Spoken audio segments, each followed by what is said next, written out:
Hello, welcome everybody to this video on the Norwegian defense versus the Rui Lopez. My name is Charles, and okay, let's get started. So in the following video, what I'm going to do is that I'm going to teach you how to reach the Norwegian defense, and then after that, I'm going to go over some theory for white.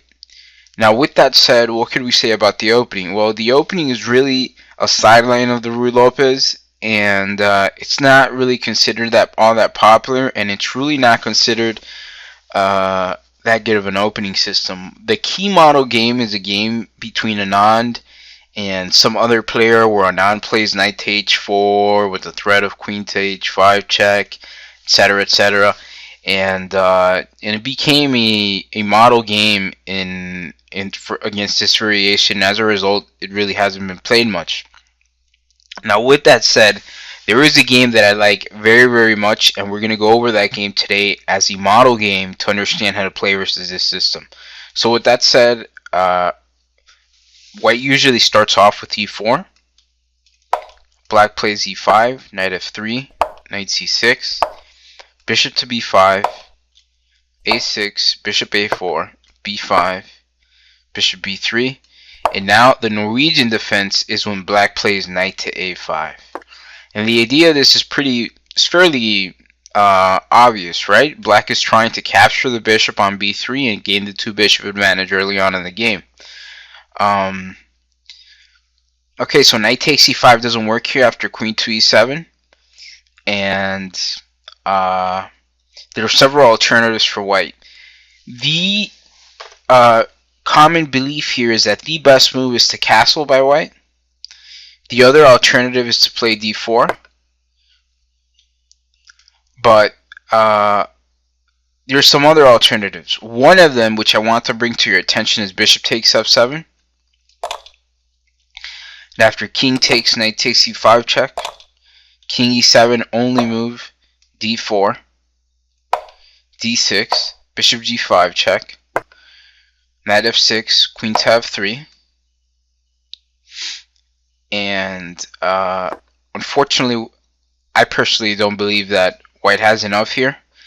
You know, I do think that if the Petrov is playable, the Cochrane Gambit of the Petrov, this has to be playable, and it has been. It's been played 73 times in the database. But for some reason, I can't seem to find lines where white just has enough compensation. I don't find it, but maybe you have better luck looking for something more conclusive. With that said, I found that the most precise move here for white is knight to c3. And to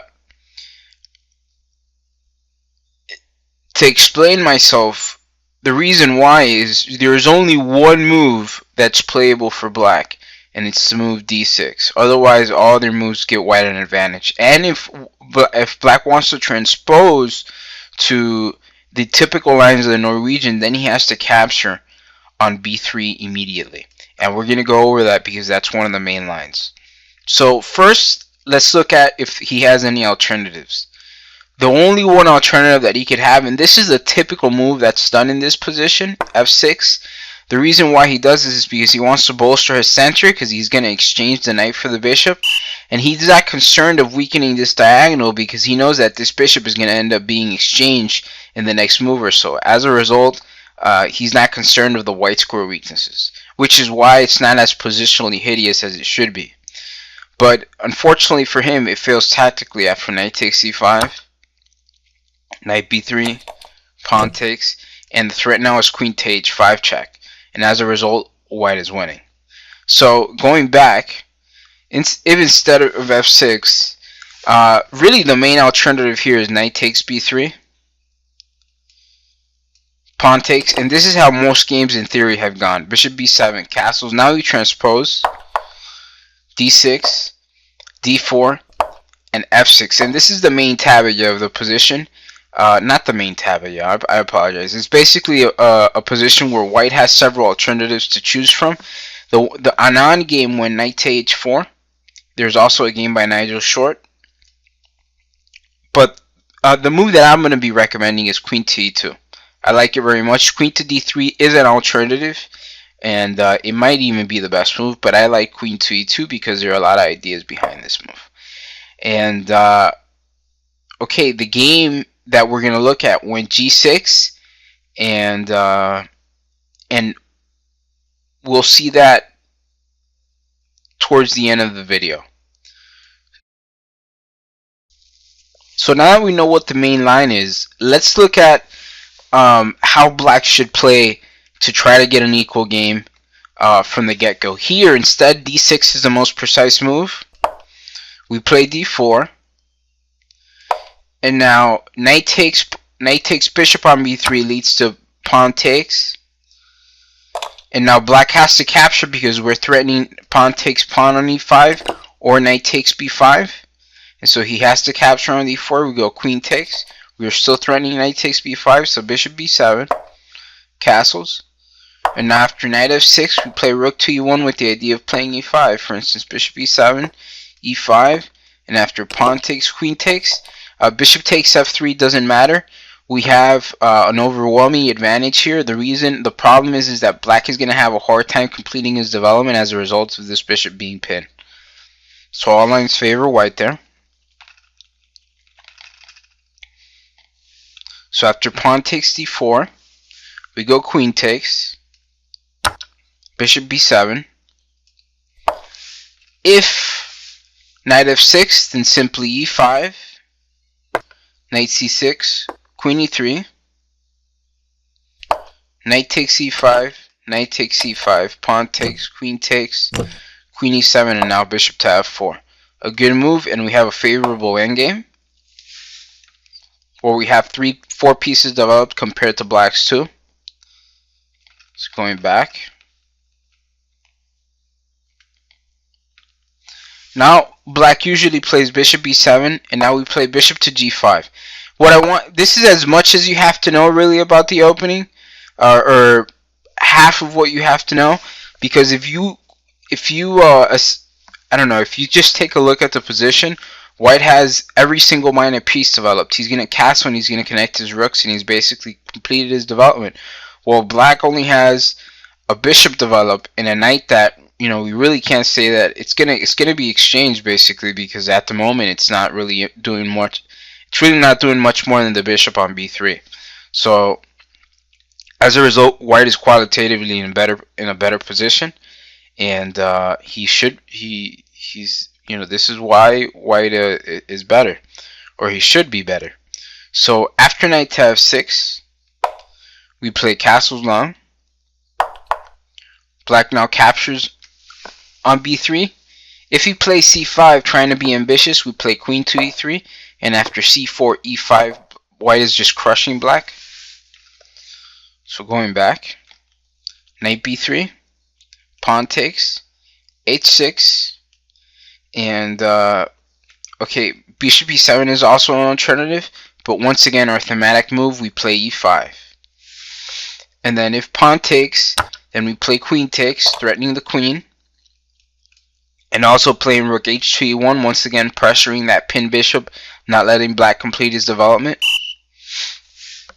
Apart from that, if c5, then queen to f4, knight h5, queen e3, castles, rook takes d6, bishop g5, and knight g5, and white is winning. So going back, the other move here is h6, and after h6 we simply capture the knight. Queen takes, pawn takes, and after knight d5, white is just running over black. I mean, white's plan is simply to play knight to f5, and he's just restricting black's position. Play could continue f3, g4, h4, h5, and so on and so forth. Okay, so now let's take a look at the model game. So the following game is a game between Vladimir Akopian and Simon Adjestein. They were both 2600 rated players at the time. I wouldn't be surprised if there are some of the leading players of of their day. So the game started off with e4, e5, knight f3, knight c6, bishop b5, a6, b5, knight a5, castles, d6, d4, knight b3, pawn b3, f6, and now knight to c3, and we transpose to the position in our opening, bishop to b7, and now queen to e2. Knight to h4 is a move that's been tried here most often. Black now played g6. If knight to e7, which is the only other alternative, black captures on e5. Black recaptures. If f pawn takes e5, then simply knight g5 with the idea of playing f4. So pawn takes, rook d1, and after queen c8, bishop e3, black's development is kind of hampered here. The queen is never going to let the rook on a8 develop. The knight on e7 is not letting the bishop on d6 to develop. And so white has different moves here. He could play knight to h4. There's ideas when knight takes b5. All of white's pieces are basically developed in this position. The rook on a1 has a nice file, has a nice semi-open a file. The rook on d1 is on the open file, and so on and so forth. There are ideas like bishop to c5, b4, knight d2, knight b3, followed by knight a5, knight to h4, and queen to h5, and so on and so forth. So going back, instead of the game continued with g6, and then Akopian played pawn takes e5, f takes e5, and now knight to g5. And this is the idea of, or one of the ideas of this move order, to play f4, knight f6, f4. Now if pawn takes, we play e5, so queen to e7, pawn takes, and now knight to d5, opening the f file for the rook, are trying to just clear the way for the white pieces. Bishop takes d5, knight takes d5, pawn takes, bishop d5, and now knight to e4. The threat is bishop to g5, knight to f6 check, bishop g7. And now how do you think white continued here? Bishop to h6. Pretty nice move. Black continued by castling long. If, for instance, bishop takes h6, then simply knight f6 check, king d8, knight d5, queen e4, and rook f6, and the queen has to move away from the diagonal, and there are going to be discovered checks that should tactically win the game.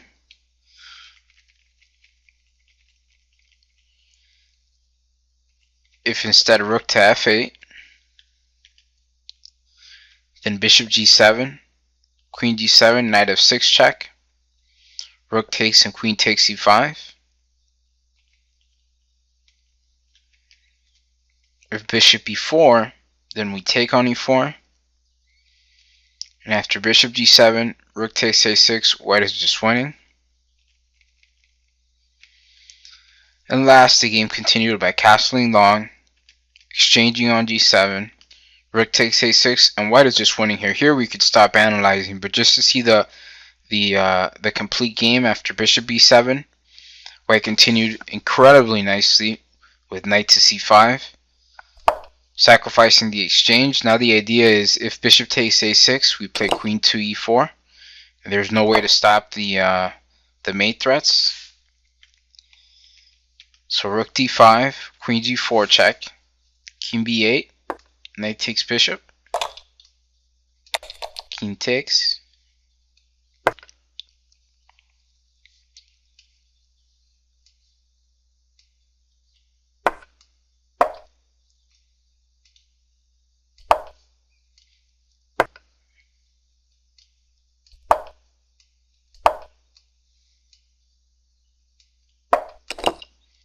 and black resign. So in summary, the Norwegian defense is really a sideline of the Lopez that's seldomly played. Um, I didn't want to exhaust all our time trying to study this opening because we really shouldn't put that much importance to it. I like the idea of playing knight to c3 here because typically it's a model that versus main lines you play main variations, but versus sidelines you should typically play sidelines yourself, just to allocate your time and your resources correctly. But I would recommend knight to c3 here as the first move because it's the most precise move order. And okay, good luck with your games. I hope you enjoyed that model game.